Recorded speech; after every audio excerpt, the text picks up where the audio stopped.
رفقا سلام، با یه ویدئوی دیگه در خدمت شما هستم. این ویدیو البته کاملا متفاوت از ویدیوهای قبلی مونه. اگر کار میکس و مسترینگ میکنین قطعا این مهمترین وسیله‌ایه که توی استودیوتون بهش احتیاج دارین.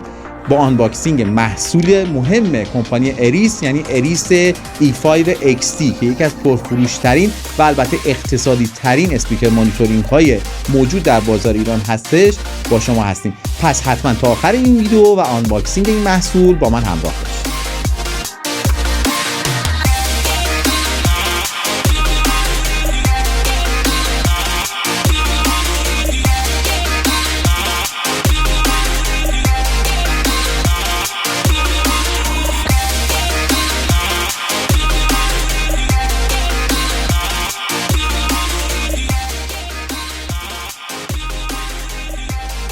خب ما این اسپیکر رو تست و بررسی کردیم، موزیک‌های مختلف در سبک‌های مختلف رو شنیدیم و نکات مثبت و منفیش رو بهتون میگم. اولین چیز اینه که نسبت به ورژن قبلی، این ورژن XT نسبت به قبلی تفاوت خیلی خوبی کرده.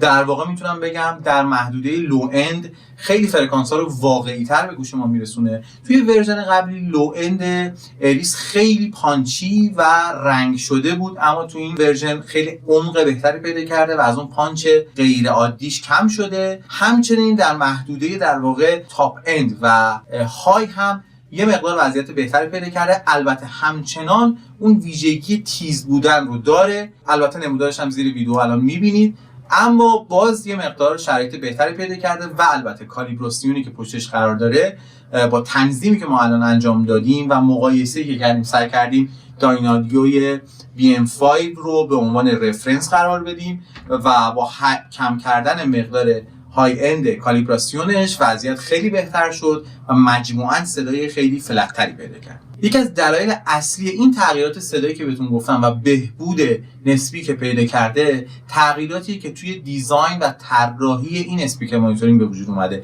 باکس و شیپ این اسپیکر تغییر کرده و در واقع میبینید که یک حفره‌ای دوره توییتر وجود داره که همه اینا باعث شده که صدا یک مقدار فلت‌تر شنیده بشه و البته حجم و عمق بیس همونجوری گفتم بهتر بشه و در این حال ظاهر شکل‌تری داره.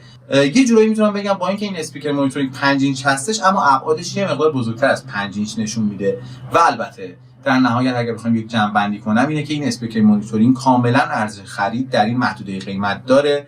الان نیمه اسفند ماه سال 1402 و حدود قیمت این اسپیکر مانیتورینگ 18 میلیون یا کمتر از 18 میلیونه، اما در واقع میتونم بگم که به نسبت رقبای خودش صدای فلت و مناسبی رو به گوش ما میرسونه و کاملا کوالیتیش ارتقا پیدا کرده نسبت به مدل قبلی و به نظر من مجموعاً برای کسایی که میخوان میکس و مسترینگ کنن ارزش خرید داره. خب رفقا، امیدوارم این ویدیو مورد توجهتون قرار گرفته باشه. حتما نظر خودتون رو واسه ما بفرستین. این یکی از اولین ویدیوهای ما در زمینه بررسی تجهیزات و لوازم استودیویی بودش. همونجور که میدونید اصلا به طور کلی توی فضای تولید محتوای فارسی زیاد ویدیو در مورد تجهیزات استودیویی نداریم. امیدوارم که مورد توجهتون قرار گرفته باشه و البته یادتون نره مثل همیشه با لایک و کامنت و سابسکرایب ما رو همراهی کنید. مرسی، تا ویدیوهای بعدی، خدا نگهدار.